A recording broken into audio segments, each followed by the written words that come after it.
Centre show Mumbai से मैं हूं पूजा भारद्वाज। शो की शुरुआत कर रहे हैं राजस्थान के सियासी ड्रामा से। सचिन पायलट और अशोक गहलोत के बीच के टकराव का ताजा नाटक आज मानेसर में दिखा, जब राजस्थान पुलिस की एसओजी सचिन पायलट के कैंप के एमएलए भंवरलाल से पूछताछ के लिए आईटीसी ग्रैंड होटल पहुंची। इस टीम के आने की खबर के बाद से ही होटल के बाहर हरियाणा पुलिस की बड़े पैमाने पर तैनाती हो चुकी थी। राजस्थान पुलिस की एसओजी की टीम जब वहां पर पहुंची तो उसे हरियाणा पुलिस ने रोक दिया। गाड़ी को वापस जाने के लिए कहा गया। इसको लेकर हंगामा भी होता दिखा। करीब 1 घंटे बाद टीम को होटल के भीतर जाने दिया गया। फिर करीब 8:15 बजे टीम वहां से निकल गई। और जब राजस्थान पुलिस की टीम को हरियाणा पुलिस ने रोका तो उस वक्त मेरे सहयोगी रवीश रंजन शुक्ला वहां पर मौजूद थे। क्या था उस वक्त का नजारा, रवीश बता रहे हैं। तो ये अभी की तस्वीर है और ये जो सफेद आप गाड़ी देख रहे हैं, ये राजस्थान के एसओजी की टीम इसी गाड़ी में अभी अंदर बैठी हुई है और इस गाड़ी को घेरा बना दिया गया है। अभी थोड़ी देर पहले ये गाड़ी अंदर चली गई थी, होटल के अंदर चली गई थी। तब तक उस समय तक हरियाणा पुलिस के लोग नहीं थे। तब इन्हें प्राइवेट जो सिक्योरिटी गार्ड हैं उन्होंने इस गाड़ी को रोका और इसके बाद में कुछ देर बातचीत जैसे ही हुई तो 10 मिनट के बाद में हरियाणा पुलिस के तमाम सारे लोग आ गए और उन्होंने गाड़ी को और मीडिया को बाहर निकाल दिया है। और अभी आप देख सकते हैं कि ये गाड़ी सफेद गाड़ी है, जो कि उसमें एक आईपीएस जो कि एसओजी को लीड कर रहे हैं, मनीष शर्मा, वो अंदर गाड़ी के बैठे हुए हैं और वो बाहर भी उनको नहीं उतरने दिया गया है और पूरा एक घेरा बना लिया गया है। तो अभी ये होटल चूंकि 300 एकड़ में फैला हुआ है, बहुत बड़ा प्रेमाइसिस है होटल का, तो मीडिया के भी लोगों को बहुत दूर रखा गया था। लेकिन एसओजी की टीम आई तो हम लोग उसके साथ साथ चले आए थे, अंदर भी हम लोग गए थे, लेकिन अभी सबको बाहर निकाल दिया गया है। दरअसल ये पूरा मामला देर रात ऑडियो टेप के रिलीज होने के बाद से गरमाया, जिसमें कथित तौर पर ऐसा लग रहा है कि राजस्थान की सरकार गिराने के लिए पैसे की लेन देन हो रही है। हालांकि कांग्रेस ने इन टेप से खुद को अलग किया है, लेकिन सुबह सुबह उनके आधार पर कुछ लोगों के खिलाफ एफआईआर जरूर दर्ज की गई। उधर कांग्रेस ने इस मामले में अपनी शिकायत में बीजेपी नेता गजेंद्र सिंह शेखावत और पायलट समर्थक विधायक भंवरलाल का नाम लिया है। हालांकि गजेंद्र सिंह शेखावत ने साफ कर दिया है कि इस टेप में उनकी आवाज नहीं है। तो इससे क्या फर्क पड़ता है, उसे भी लागू होता है क्या? कल शाम और आज तक अब जो टेप सामने आ गए हैं उनसे एक बात साफ है कि प्रथम दृष्टि से भारतीय जनता पार्टी के द्वारा कांग्रेस की चुनी हुई सरकार को गिराने और विधायकों की निष्ठा को खरीदने का षड्यंत्र किया गया है। भारतीय जनता पार्टी द्वारा जनमत का अपहरण और प्रजातंत्र के चीरहरण की कोशिश की जा रही है। राजस्थान सरकार गिराने का घिनौना षड्यंत्र अब बेनकाब हो गया है, उसकी परतें खुलने लगी हैं। अब यह साफ है कि चीन या कोरोना से लड़ने की बजाय भारतीय जनता पार्टी और मोदी सरकार सत्ता लूटने का काम कर रही है। और ये आज मुख्यमंत्री जी के बयान से साबित होता है कि आज उन्होंने एक इंटरव्यू में बयान दिए। उन्होंने कहा कि जब मैं एमपी बना तो सचिन पायलट 3 साल के थे और अभी आ जाएं तो मैं उनको गले लगा लूं। तो भैया गले ही लगा लो, राजस्थान की जनता को क्यों छोड़ रखा अभी सारा। दूसरी बात उन्होंने कही उसी दौरान कि 1.5 साल से हमारा कोई संवाद ही नहीं। कितनी विचित्र बात है कि मुख्यमंत्री और उप मुख्यमंत्री का संवाद ही नहीं। बीजेपी कहां से आ गई। और दिल्ली में आज उमस भरा मौसम रहा, लेकिन थोड़ी देर की बारिश ने लोगों को जरूर राहत पहुंचाई। दिल्ली के कई इलाकों में आज बारिश हुई। मौसम विभाग के मुताबिक ऐसा अनुमान था कि दिल्ली का मौसम थोड़ा बादलों भरा होगा। कस्तूरबा गांधी मार्ग, जंतर मंतर, कई इलाकों से बारिश की तस्वीरें सामने आई। और ऊपरी पहाड़ी राज्यों में लगातार हो रही बारिश के चलते असम के गुवाहाटी के बीच से होकर गुजरने वाली ब्रह्मपुत्र अपने पूरे उफान पर है, जिसकी वजह से गुवाहाटी के आसपास के ज्यादातर गांव पानी में डूबे हुए नजर आ रहे हैं। लोगों का कहना है कि एक तो कोरोना वायरस के चलते लॉकडाउन की मार झेल रहे हैं, दूसरी तरफ बाढ़ से बुरा हाल है।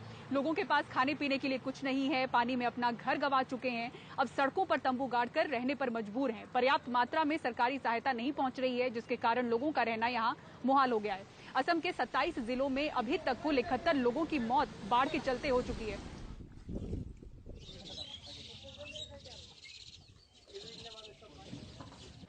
मुंबई में गुरुवार के दिन 2 जगहों पर इमारतें गिरी, जिसमें 11 लोगों की मौत हो गई। और हर मानसून की तरह इस मानसून में भी प्रशासन की तैयारियों पर सवाल उठ रहे हैं, लेकिन इस बार के सवाल और ज्यादा गंभीर हैं, क्योंकि कोरोना वायरस के कहर की वजह से कई इमारतों की जरूरी मरम्मत नहीं हो पाई है।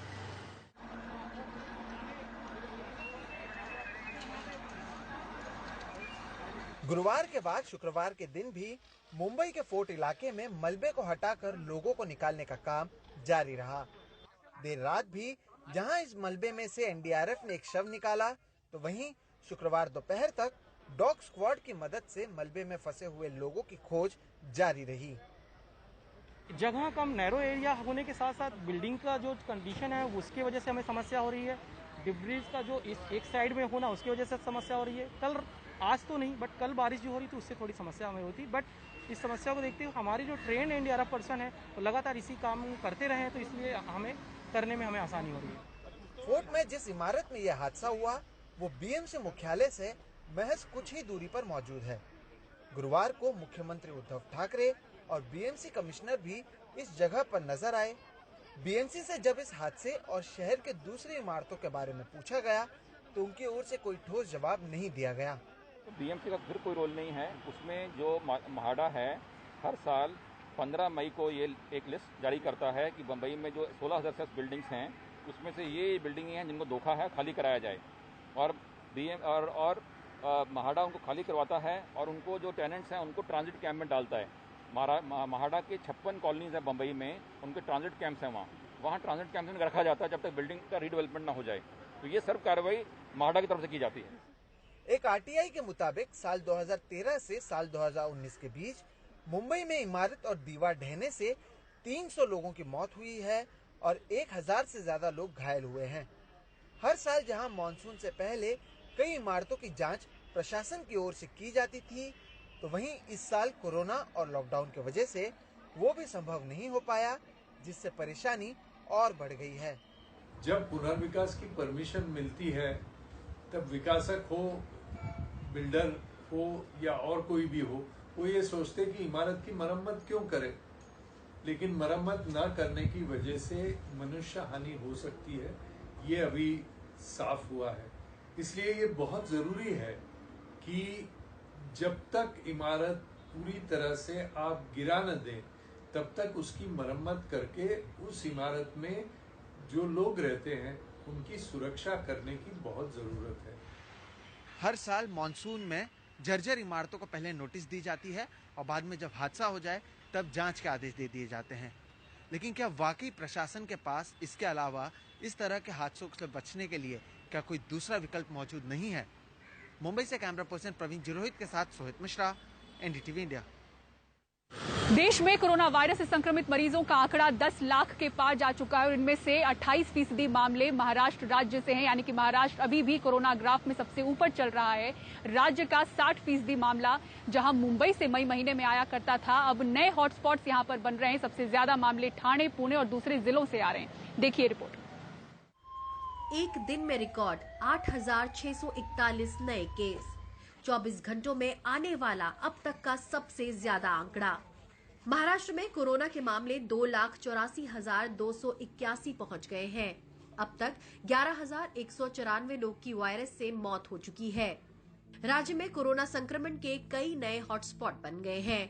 पुणे और ठाणे ने मुंबई को पीछे छोड़ दिया है। गुरुवार को जारी आंकड़ों के मुताबिक राज्य के एक्टिव यानी मौजूदा 1,14,648 संक्रमितों में से ठाणे में राज्य के 30% यानी 34,821 मामले हैं। पुणे में 23% यानी 27,389 मामले और मुंबई में घटकर करीब 21% रह गए हैं। मई महीने में राज्य में कोरोना संक्रमित कुल मरीजों में से 60% केवल मुंबई में थे, लेकिन अब मुंबई में 24,307 एक्टिव केस हैं। औरंगाबाद, सोलापुर और जलगांव जैसे जिलों में संक्रमण तेजी से बढ़ रहा है। औरंगाबाद में 3,686 एक्टिव मामले हैं, सोलापुर में 2,191 एक्टिव मामले हैं और जलगांव में 2,401 एक्टिव मामले हैं। ऐसे जिलों में संक्रमण तेजी से बढ़ रहा है। इन्हीं जिलों के कारण देश भर के कुल कोरोना मामलों में महाराष्ट्र की हिस्सेदारी 28.31% की है। महाराष्ट्र में ठीक होने की दर 55.63% है, मगर मृत्यु दर 3.93% है। देश के 2.55% की डेथ रेट से आगे। महाराष्ट्र इंडियन मेडिकल एसोसिएशन के अध्यक्ष डॉक्टर अविनाश भोंडवे इसके कई कारण बता रहे हैं। ये तो प्रॉब्लम कॉमन है कि टेस्टिंग जितना होना चाहिए उतना नहीं हो रहा है, लेकिन दूसरी बात ये है कि इन जगह पर जो है आजू बाजू में काफी विलेज एरिया है और वहां से जो पेशेंट्स आते हैं वो देरी से आ रहे हैं। शुरू में जो लोग हैं वो जब सर्दी खांसी या कोई भी लक्षण रहे तो उस पर ध्यान नहीं देते, और जब बढ़ जाता है तो मामूली दवाइयां लेते हैं, और जब कोई सीरियस प्रॉब्लम हो जाता है तभी वो सिटी में आके एडमिट हो रहे हैं। तो उधर भी अभी ये जो महामारी है वो जोरों से फैल रही है। दूसरी तरफ से वहां पर भी बेड्स कम पड़ रहे हैं, वहां पर भी कॉन्टैक्ट ट्रेसिंग और जो भी टेस्टिंग होना चाहिए वो ठीक तरह से नहीं हो पा रहा है। मई जून में मुंबई के बिगड़े हाल को जिस तरह बीएमसी ने सख्त नियमों के साथ संभालने की कोशिश की, अब एक्सपर्ट यही रणनीति महाराष्ट्र के दूसरे प्रभावित जिलों में अपनाए जाने की जरूरत बता रहे हैं। मुंबई से पूजा भारद्वाज, एनडीटीवी इंडिया। और देश के रक्षा मंत्री राजनाथ सिंह अपने 2 दिवसीय दौरे पर ले पहुंचे हैं और उन्होंने भारतीय सेना के कार्यक्रम में हिस्सा लिया। स्थाकना में भारतीय सेना के खास कार्यक्रम में जवानों ने पैराड्रॉपिंग और अन्य करतबों से शक्ति का खास प्रदर्शन किया।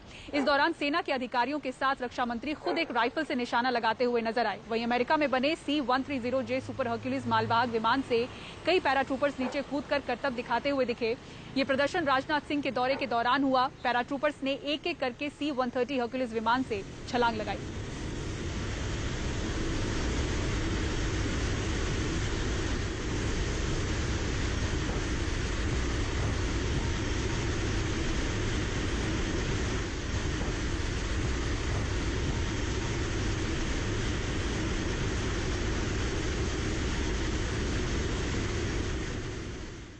और जोकर से जरा बच के, साइबर सेल का क्या है ये नया अलर्ट, आपको बताएंगे पूरी खबर ब्रेक के बाद। बने रहिए सिटी सेंटर शो के साथ। यहाँ पर एंटर कर रहा हूँ वहाँ पर भी दिखाई देखिए उस स्क्रीन पर भी जो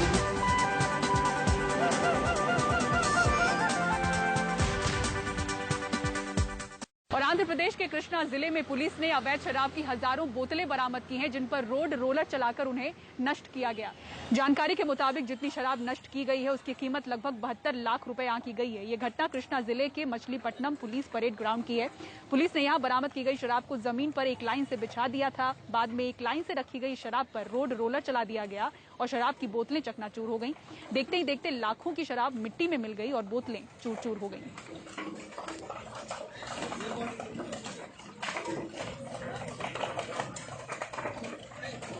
और सोशल मीडिया यूजर्स के लिए एक अहम खबर, देखिए किस तरह से महाराष्ट्र के साइबर सेल ने एक जोकर नाम का अलर्ट जारी किया है। इस समय हमने एक्सेस किया है एक एथिकल वे से। यहाँ पर आप देख सकते हैं बिल्कुल मेरे मोबाइल में जैसी स्क्रीन है वैसी ही स्क्रीन यहाँ पर मौजूद है। जोकर से बचकर रहें। इसके जरिए साइबर चोर अपने कंप्यूटर पर आपके मोबाइल की सारी जानकारी कुछ इस तरह देख पाने में सक्षम है। ये सारी एक्टिविटी जो है वो हैकर का जो लैपटॉप है या कंप्यूटर है इस पे दिखाई दे रही है। इतना ही नहीं, आप अपने मोबाइल पर कौन सा ऐप खोल रहे हैं,